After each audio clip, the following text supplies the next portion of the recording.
Alunos, olá alunas, como vocês estão? Espero que bem. Hoje a gente vai dar prosseguimento à nossa disciplina de metodologia, com a nossa aula de número 3.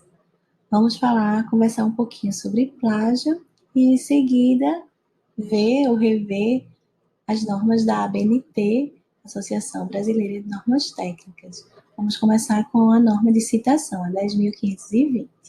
E aí, todos preparados, com muito conhecimento? Bom, vamos lá.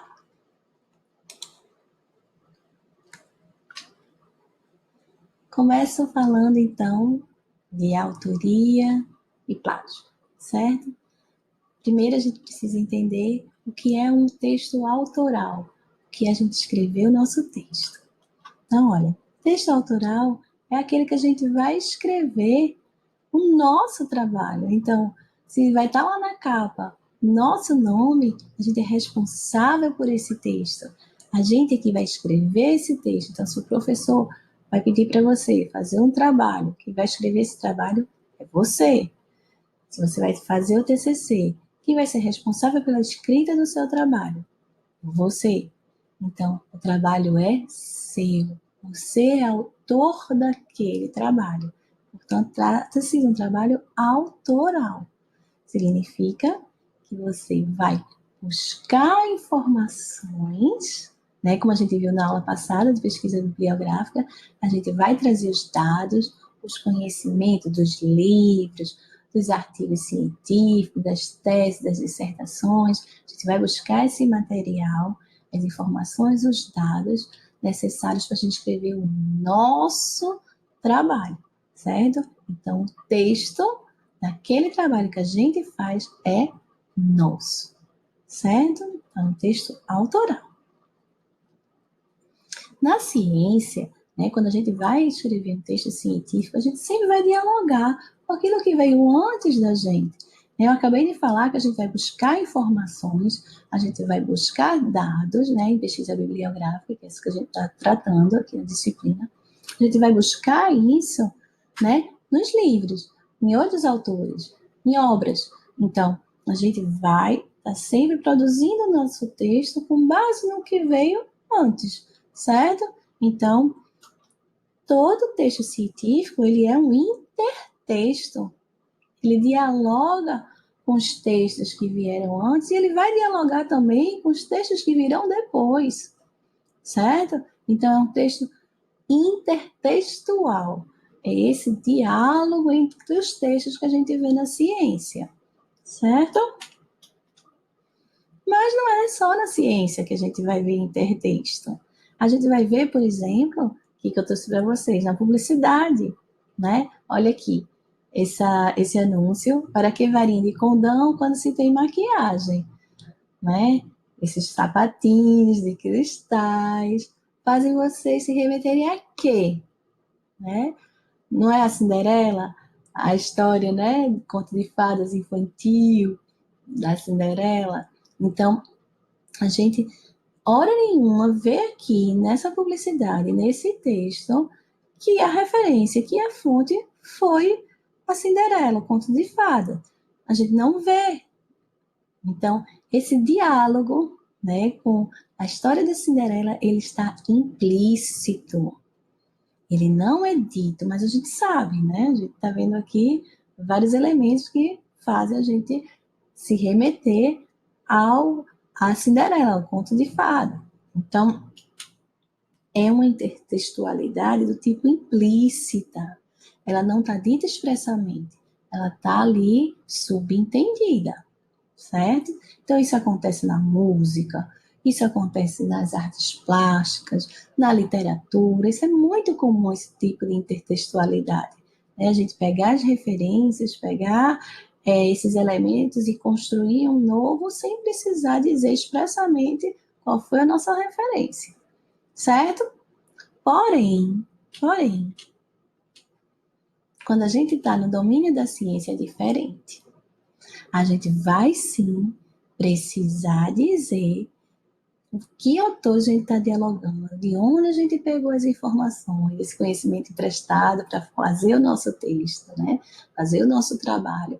Isso precisa estar expressamente dito, não pode estar subentendido. Tá? Então, o tipo de intertextualidade, diálogo que tem que ter entre esses textos é explícito. A gente precisa dizer expressamente de onde tirou as informações. A gente precisa citar os autores, dizer as obras, né, de onde a gente está tirando as informações, os dados, certo? Então, em ciência, isso é obrigatório. A gente precisa dizer. Tá? Tem uma autora que eu gosto muito, que é Nia Orlandi, que ela fala assim, olha, ora, existe, né, uma história das ideias. Então, se a gente não diz, né, que a gente está pegando isso de um outro autor, de uma obra, parece para o nosso leitor que a gente está fazendo, né, aquela ideia está surgindo ali pela primeira vez. É como se a gente estivesse apagando o passado dessas ideias, passando uma borracha, tá? Então, a gente precisa, até por uma questão mesmo de honestidade científica, né, por uma questão ética, a gente dizer esses outros que vieram, né, antes da gente, que a gente trouxe para o nosso trabalho científico. Então, olha, quando a gente não deixa claro isso, quando a gente omite, quando a gente não diz que aquela ideia, que aquela palavra não é nossa, é de outro autor, a gente está cometendo plágio. O que é o plágio? O plágio é quando a gente se apropria de uma propriedade intelectual que não é nossa. A ideia, né, quando ela está registrada, quando ela está publicada, né, ela é uma propriedade intelectual do autor que a teve. Se a gente pega essa ideia, né, essas palavras, e a gente traz para o nosso trabalho, não dizendo que a gente fez isso, a gente está se apropriando disso. É por isso que plágio é tão grave, né? A gente vê aí, vez por outra, né, casos de plágio aí na mídia, por isso que ele é grave, porque a gente está, né, tomando de outro essa ideia, essa propriedade intelectual e dizendo que ela é nossa, certo? Então, olha lá, plágio, por isso, ele é um crime, ele é crime. Na nossa legislação, não há expressamente, né, uma lei que fale de plágio, exatamente. Mas existem leis que protegem a propriedade intelectual, os direitos de autor, tá? Lei de direitos autorais, tá? O Código Penal também protege os direitos dos autores, tanto que, se comete plágio, há sanções legais, né? Pode ter prisão, pode ter multa para quem comete plágio. Porém, o que é mais comum? O mais comum é que sejam sanções administrativas. Como assim, Carol? Sanções administrativas? A atribuição de uma nota zero a um trabalho é uma sanção administrativa bem comum, né, quando a gente comete plágio. Outra sanção, cassação de diploma, né? A gente viu aí, lá na Alemanha, a ministra da Educação, que o doutorado dela teve plágio, foi descoberto e ela perdeu o título. Existem casos também no Brasil, se vocês pesquisarem na internet, de perda de título por plágio. Né? Uma pessoa que era doutor e deixa de ter o título de doutor porque na tese tinha plágio. Alguém que era mestre perde o título de mestre porque na dissertação tinha plágio. Isso a gente já vê acontecendo, essas sanções administrativas, certo? Então, muito cuidado. A gente não deve fazer o plágio de jeito nenhum, né? Eu sei que muito tem do desconhecimento, né? A gente, inclusive, né, eu quero deixar claro aqui para vocês que a gente comete plágio não só quando a gente copia as palavras e não diz de quem são essas palavras. A gente também comete plágio quando a gente pega as ideias. Se eu leio um livro, um artigo, pego a ideia, escrevo com minhas palavras, aquela ideia não passa a ser minha. Aquela ideia ainda é do autor que eu li. Se eu não digo quem é esse autor, mesmo sem copiar as palavras, isso também é plágio. Então, muito cuidado. muita atenção a essa questão. A gente tem visto que o número de plágio tem aumentado, né? A questão tecnológica, a facilidade da cópia no ambiente, né, digital, ele é mais fácil, mas também é mais fácil ser detectado, né, por outro lado.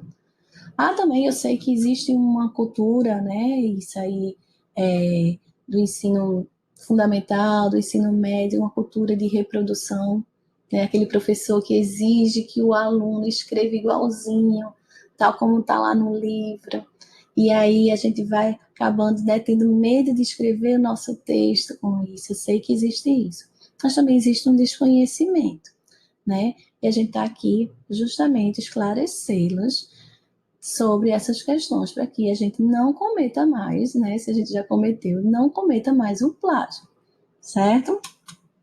E como é que a gente faz, então, para não cometer plágio? Citar os autores, dizer de onde tirou, certo? Então, a gente vai dizer de onde a gente está tirando as informações.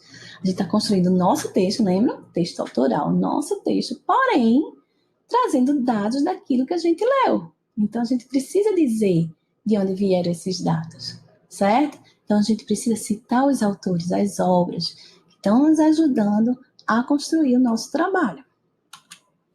E quem é que vai dar essas regras? A gente vai dizer assim no nosso trabalho: esse pedaço não é meu, esse trecho não é meu. Não é assim que se faz, né? A gente tem formas de fazer.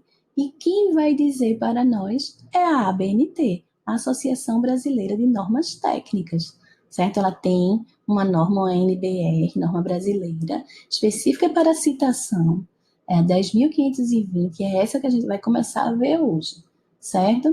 Então, se a gente tem essa noção agora de que a gente faz o nosso texto com base, né, no que a gente leu de outros autores, seja copiando as palavras, seja dizendo as ideias com nossas palavras, a gente precisa dizer de onde tirou, certo?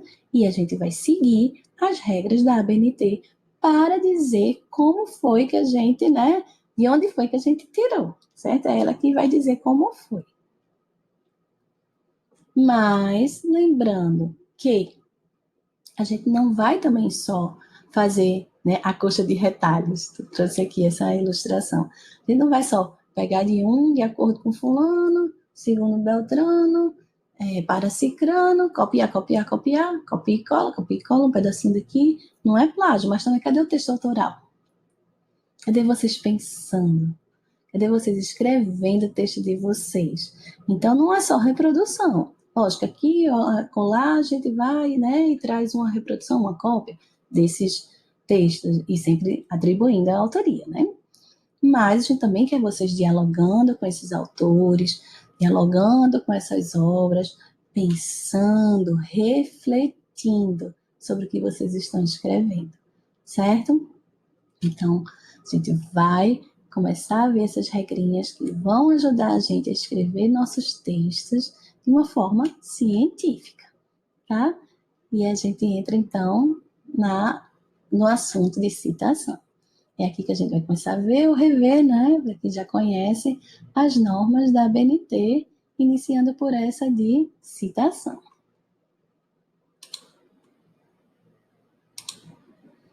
Vamos seguir. Olha lá, a Associação Brasileira de Normas Técnicas, ela é uma entidade, né, privada, mas sem fins lucrativos, certo?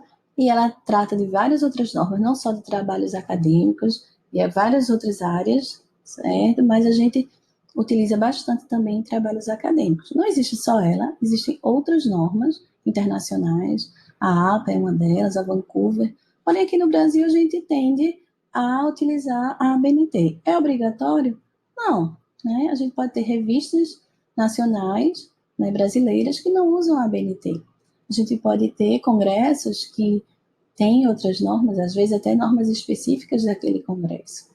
Mas as instituições de ensino, né, superior, elas tendem a usar a BNT justamente porque já é uma norma bastante difundida. E o importante é que essas normas uniformizam. Essa é a grande história da norma. A gente vai precisar dizer daquela forma que nosso leitor entender. Então, se tiverem várias formas diferentes, as pessoas não vão entender. Quando a gente começa a ter umas padronizações, então, ajuda a gente a escrever, ajuda a gente a ser autor de texto científico e ajuda também a gente a ser leitor de textos científicos, certo? Então, vamos lá conhecer um pouquinho melhor essa norma. Primeira coisa que a gente precisa entender dessa norma. A BNT vai dizer o seguinte, ela vai falar que existem duas formas da gente fazer essa citação, dizer de quem são, né, essas ideias ou palavras. Duas formas da gente dizer quem são os autores. Uma delas é o sistema numérico. Como é esse sistema numérico? Estou lá escrevendo o meu texto, coloco lá a ideia ou a palavra de um autor que eu li, certo? E aí eu vou fazer como? Eu vou colocar, ó, uma notinha de rodapé. Coloco aqui, ó, número 1. E embaixo, lá no final da página, tem um tracinho aqui e vai ter a referência. A referência são os dados completos da obra, certo? Isso aqui a gente vai ver depois, porque é uma outra norma da BNT, de referência 6023. A gente vai ver mais para frente, certo? Por enquanto, a gente precisa entender que nos sistemas de chamada numérico, a gente não vai dizer no texto quem é o autor e qual é a obra. A gente vai colocar ou no rodapé ou no final do trabalho. Porém, gente, esse sistema não permite que a gente faça notas explicativas. Aquelas notinhas embaixo no rodapé, quando a gente quer escrever alguma coisa, explicar melhor alguma coisa e não cabe no texto, não fica legal no texto, a gente põe embaixo. Então, quando a gente usa esse sistema numérico, a gente não pode usar nota explicativa, a gente só pode usar nota referencial, que é essa com as referências. Então, ela é um pouco limitante, tá? Então, qual é uma outra forma, um outro sistema que é bastante utilizado? É o sistema autor-data. Como é esse sistema autor-data? O próprio nome já está indicando. Eu vou precisar dizer qual é o autor da obra e qual é a data da obra, certo? Mas do autor, eu vou usar o último sobrenome. Vou começar a chamar os autores pelo último sobrenome. E a data, da data, eu vou trazer o ano de publicação, certo? Da obra, certo? Daquela edição que a gente está em mãos. Então, pelo sobrenome e ano, certo? O último sobrenome e o ano. É esse sistema que a gente usa na Unibra nos nossos trabalhos, interdisciplinar, TCC, certo? Então, a gente vai usar e vai ver sistema autor data. Porém, é bom, né, a gente saber que o numérico existe porque a gente pode ser leitor, a gente pode se deparar com um artigo que está usando não o sistema autor-data, mas o sistema numérico, tá? Mas enquanto autores, a gente vai usar o sistema autor-data, certo? Olha lá, ó, um exemplozinho. Para Freire, olha aqui, o último sobrenome do autor, e aqui o ano da obra.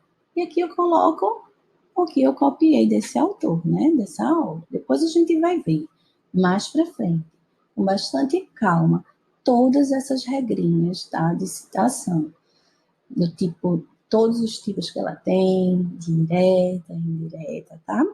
Só mais um detalhe, é o seguinte, nas citações diretas a gente vai ser obrigatório colocar o número de página.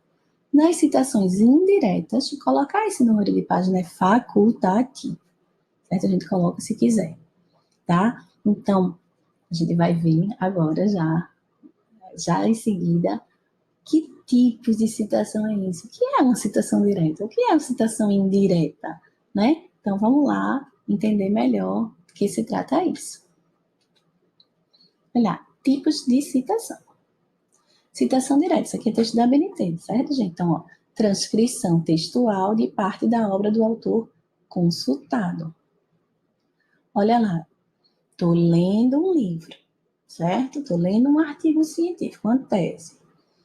Li uma frase que eu gostei muito daquele pensamento, daquele jeitinho. Eu posso copiar? Posso. Tudo? Não. Um trecho, certo? Então, pego um pedacinho, um trecho, e vou trazer para o meu trabalho tal como está na obra original. Copiando e colando. Transcrição literal, ipsilíteres.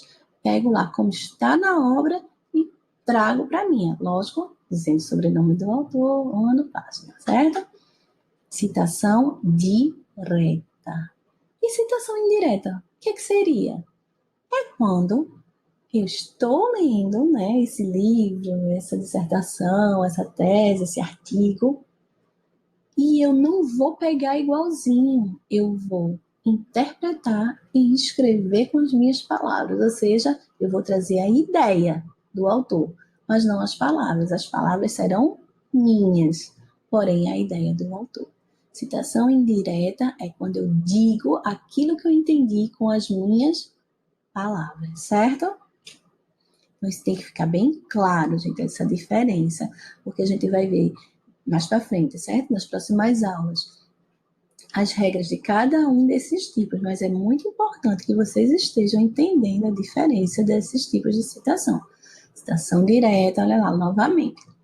Citação direta é quando eu copio igualzinho, como está lá na obra original, trago para o meu texto, tal como está lá, certo?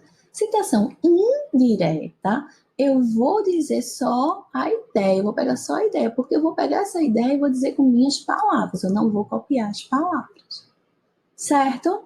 Tranquilo até aí, gente. Muito importante que vocês estejam entendendo, certo? Existe um terceiro tipo de citação, que é a citação de citação. Como é que está aqui na ABNT? Citação direta ou indireta de um texto em que não se teve acesso ao original. Como assim? Olha lá, estou lendo um livro. Nesse livro, o autor que eu estou lendo fez uma citação. Ele leu um autor e citou. Se eu quiser citar o que já é uma citação, eu vou fazer uma citação de citação. É quando eu cito o que já é uma citação no texto que eu estou lendo. Certo? Mais para frente a gente vai ver melhor isso, tá? Eu estou só querendo que vocês entendam esses tipos, né? Que a ABNT fala, citação direta, indireta, e a citação de citação, que pode ser direta ou indireta. Ok, vamos seguir então. Para a gente, né, começar a dizer uma citação, colocar uma citação no meio do nosso texto, a gente costuma usar algumas expressões. Né? Essas expressões já avisam para o leitor: olha, vem ideia ou vem palavras que não são do autor desse texto. Ele vai trazer um outro autor que ele leu. Essas expressões, ó, segundo Vasconcelos. Vasconcelos é o autor que eu estou lendo. Então, ó, segundo Vasconcelos, segundo Souza, segundo Silva, vai depender lá do último sobrenome do autor que eu estou em mãos, que eu estou consultando a obra. De acordo com, também, uma expressão bastante utilizada, conforme, para, certo? A gente vai começar a se acostumar a escrever dessa forma e a ler também, quando a gente começa a prestar atenção nisso, nos textos, a gente vai ver essas palavrinhas, segundo, de acordo com, conforme, para, e a gente já sabe, olha, vem uma citação, certo? Porém, a gente não só tem essas expressões, a gente tem também verbos de sende, do dizer, tá? Que também introduzem essas citações. Olha só, Vasconcelos afirma que, um verbinho aí, ó, afirma que. Quando a gente tem tantos verbos que a gente não precisa ficar repetindo só afirma que, né? A gente vai utilizar vários verbos, a gente pode utilizar vários verbos. Então, olha, Vasconcelos aborda, Vasconcelos declara, Vasconcelos ressalva, ressalta, questiona, sempre prestando atenção, né? Atenção ao sentido desses verbos, aquela pessoa que afirma não é a mesma que questiona, né? Não é a mesma coisa, afirmar e questionar. A gente pode usar também esses verbos para a gente introduzir as palavras ou as ideias que a gente, né, está lendo numa obra e trazendo para o nosso texto. E aí, pessoal, a gente tem regras, né, para fazer a citação. Essas regras, como eu disse, é da ABNT, a norma brasileira 10.520, que é de citação, e a gente precisa seguir essas regras. Atenção ao seguinte, essa parte prestem muita atenção. Tudo que eu vou falar agora, né, essas regrinhas que eu vou apresentar agora, elas vão servir para todos os tipos de citação. Citação direta, citação indireta, citação de citação, certo? Que pode ser direta ou indireta. Então, isso que eu vou falar aqui vai servir para todos os tipos de citação, certo? Para deixar isso bem claro. Então, olha só. Vou me referir ao autor pelo último sobrenome, certo? Depois eu comento uma observação sobre isso, né? E aí eu vou precisar prestar atenção se esse autor, se o nome desse autor, o sobrenome, está fazendo parte ou não da frase. Porque se estiver fazendo parte da frase, compondo a minha frase, vai ficar de um jeito. Se não estiver fazendo parte da minha frase, se não estiver compondo a minha frase, o nome desse autor, vai ficar de outro jeito, certo? E aí não tem nada a ver com o tipo de citação, se é direta, fica assim, se é indireta, fica assim. Não. Também não vai ter nada a ver se é, porque está no começo da frase, porque está no final da frase. Não, certo? Vai ter a ver com estar ou não fazendo parte da frase. A gente vai ver exemplos. Mas eu quero antes dar essa observação que eu disse para vocês, né? Eu falei para vocês que a gente sempre vai chamar o autor pelo último sobrenome, certo? Porém, há sobrenomes que têm algumas características especiais. Por exemplo, sobrenome com parentesco. Como assim? Olha, Grisar Filho, Assaf Neto, Silva Sobrinho, Ferreira Júnior, filho, neto, sobrinho, júnior, são parentescos. Então, a gente não coloca o último, porque o último é o parentesco. A gente vai usar, então, o penúltimo junto com esse último, certo? Penúltimo é o sobrenome e o último é o parentesco. Então, a gente vai trazer os dois. Tá? Eu não vou dizer de acordo com o filho, de acordo com o júnior, certo? Sobrenomes também que eles são compostos. Olha, San Arnaud, Espírito Santo, esses nomes, Castelo Branco, eu preciso trazer os dois, porque é um nome composto, eu não posso dizer assim, de acordo com o santo, certo? Então, é Espírito Santo. Por exemplo, existe outro caso, que é de prefixo, sobrenomes como aqui, ó, La Torre, O'Connor, D'Ambrose, Denari. Esse D é aquele que é o D maiúsculo, tá? Não é aquele que é bem comum no Brasil, que é João da Silva. Esse D minúsculo não entra, não. Mas é esse D, geralmente italiano, que ele tá maiúsculo, aí precisa também colocar, certo? E sobrenomes espanhóis, são sobrenomes hispânicos, tá? Porque os espanhóis, eles usam, o último sobrenome é o materno e o penúltimo é o paterno. Então, aí precisa trazer os dois, tá? Pai e mãe aqui no sobrenome, tá? Isso é uma característica dos sobrenomes hispânicos, tá? Dos espanhóis. Certo? Então, vamos observar essa regrinha aqui. Faz ou não parte da frase, vamos ver melhor como é que ele fica. Olha lá os exemplos. Prestem muita atenção, porque isso gera muita confusão, tá? Vamos lá. De acordo com Silva, a vida é linda. Tirei o parênteses, porque lembre-se que parênteses em português é um termo acessório que quando a gente retira, a frase continua fazendo sentido, certo? Então, quando eu digo que faz parte da frase, é porque não está dentro do parênteses. E esse parênteses vai conter o quê? O ano, e no caso de citações diretas, obrigatoriamente a página, nas indiretas, de forma facultativa. Então, olha só. Isso a gente vai ver depois, tá certo, gente? Eu vou passar mais rápido sobre isso, porque eu quero que vocês prestem atenção no que está de laranja, que é justamente como fica a escrita desse sobrenome do autor e onde fica, certo? Então, vamos lá. Vamos entender. De acordo com Silva, a vida é linda. De acordo com Silva, falei o sobrenome do autor na frase, não falei? Se eu falei o sobrenome do autor na frase, ele vai ficar fora do parêntese. E estando fora do parêntese, ele vai ficar em minúsculo, só a primeira maiúscula porque é nome próprio. Certo? Olha aqui embaixo. Segundo Silva, viver tem muita beleza. Falei o nome do autor na frase? Falei. Então, sobrenome vai ficar fora do parênteses e em minúsculo só a primeira maiúscula. Observa esse outro aqui, ó. Exemplo. Para o autor, a vida é linda. Ó, novamente, retirando o que está dentro do parênteses, para a gente entender, tá? Para o autor, a vida é linda. O autor é o nome dele? Não, é uma designação. Para o filósofo, para o professor, para o pensador, para o autor. Mas quem é esse autor? Eu falei? Não, não disse. Então, o sobrenome desse autor veio para dentro do parênteses. E estando dentro do parênteses, ele fica todo em maiúsculo. Certo?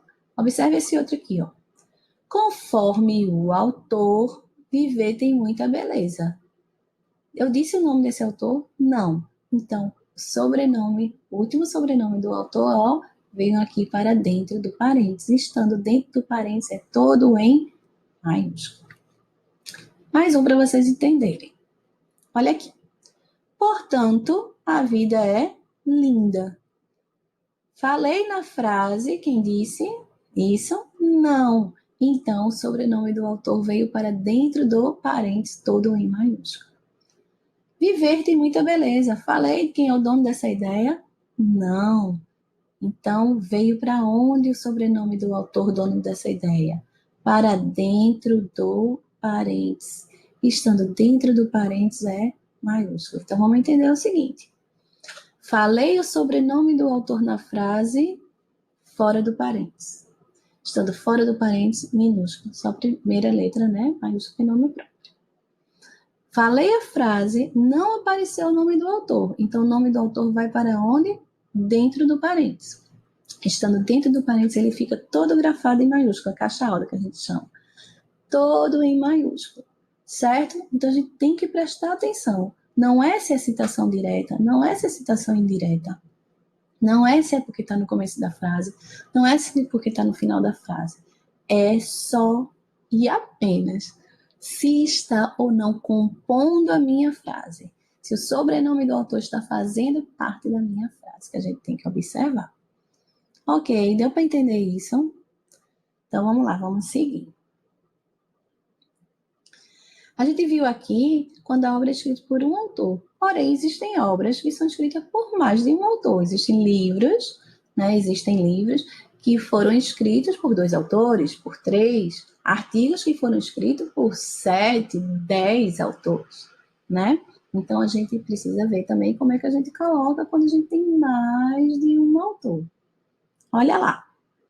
Se o sobrenome ou os sobrenomes desses autores estiverem fazendo parte da frase, fica fora do parênteses. Estando fora do parênteses, só a primeira maiúscula, o resto minúsculo.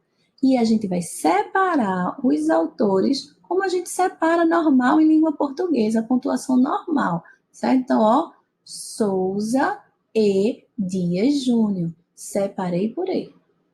Leite, vírgula, Castro e Neves. Separei normal como na língua portuguesa. Está fazendo parte da frase. Então, fica como a gente escreve qualquer frase em língua portuguesa, onde a gente separa, certo? Esses nomes. Ok? Agora, se o sobrenome desses autores não aparece na frase, aí vai ficar diferente. Aí, olha, assim, e aí eu copiei, certo? Alguma coisa que eu gostei. Apareceu o nome, né? Ou os nomes apareceram? Não. Se não apareceram, esses nomes vão para onde? Para dentro do parênteses. Então, eu vou colocar o último sobrenome dos 2 autores. E eu vou separar esses autores por ponto e vírgula, certo? Observem que eu estou separando os 2 autores por ponto e vírgula e eles estão em maiúsculo, todo caixa alta, todo maiúsculo, porque não fizeram parte da frase. Observe esse outro exemplo aqui, por favor, olha aqui. Os autores afirmam o quê? Os autores, nome deles? Não. Então, os nomes vieram para dentro do parênteses, os últimos sobrenomes de cada um desses autores. Aqui a gente tem 3. E eu vou separar como dentro do parênteses? Por ponto e vírgula. Vou separar os sobrenomes desses autores por ponto e vírgula. Certo? Só mais uma última observaçãozinha. Às vezes a gente tem obras, né, como eu disse, que tem tantos autores, né, que fica ruim a gente escrever o nome de todos eles, os sobrenomes de todos eles. Então, o que foi que a BNT permitiu? Olha só, se forem obras escritas por 4 autores ou mais, a gente vai ter uma opção. É opção, tá certo, gente? Não é obrigatório. A gente pode colocar o nome dos 10. Mas se a gente não quiser colocar o nome dos 10, a gente pode fazer o seguinte: a gente vai colocar só o nome do primeiro autor, aquele que aparece logo na capa, o primeiro nome, né? Logo no artigo, o primeiro nome, certo? Primeiro autor, o último sobrenome desse primeiro autor, tá? A gente pega só esse primeiro autor, pega o último sobrenome dele e vai colocar uma expressão em latim, et al, que é uma abreviatura de et al, e outros, significa e outros. Observe que esse et al, ele fica com aquela letra itálica, que é deitadinha, certo? Porque palavras de origem estrangeira precisam ser grafadas com itálico, tá? Então, a gente vai colocar só o nome do primeiro autor, o último sobrenome dele, seguido de et al, conforme Garcia et al, conforme Garcia e outros, certo? Está fazendo parte da frase, então ficou fora do parênteses. Estando fora do parênteses, minúsculo. Só a primeira maiúscula. Observem agora esse outro exemplo.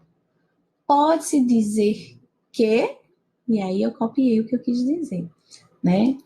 Copiei, eu disse com minhas palavras nesse caso aqui. Então, disse, né, alguma coisa, uma ideia que eu gostei desse texto. Esse texto escrito por Garcia e pelo menos mais 3, tá certo? Quantos a gente não sabe? Pelo menos mais 3, porque essa regra a gente só pode aplicá-la quando tem 4 autores ou mais. Então, ó, Garcia et al, Garcia e outros. Botei só o primeiro, o último sobrenome do primeiro autor e coloquei e outros. Et al, certo? A gente vai usar essa expressão em latim. Et al em itálico. Observe que o et al fica minúsculo. Garcia fica todo maiúsculo porque não fez parte da frase, veio para dentro do parênteses. Mas o et al vai ser sempre minúsculo, certo? E aí, pessoal, deu para entender muita informação, né? Muita coisa. Então, vocês podem procurar, né? Observar nos textos que vocês estão lendo, se está sendo aplicada ali a ABNT, né? Como é que está sendo. Vocês podem também se informar melhor, mais sobre esse assunto. Eu deixo para vocês, então, 2 leituras complementares, que é a própria ABNT, a NBR 10520, certo? De citação, ela tem 7 páginas, ela é de 2002.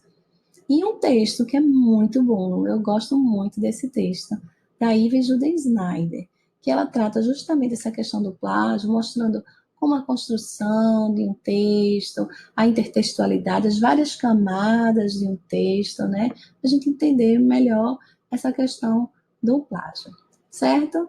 Espero que tenham gostado. A gente ainda vai ver essas regrinhas de citação de cada tipo de citação direta, citação indireta, citação de citação, bem com cuidado, bem detalhe, bem devagarzinho para vocês irem pegando. Mas, pelo menos, isso que eu trouxe para vocês hoje, a gente tem que estar já sabendo para as próximas a gente poder continuar e construir esse conhecimento, certo? Então, até uma próxima. A gente se vê em breve. Tchau!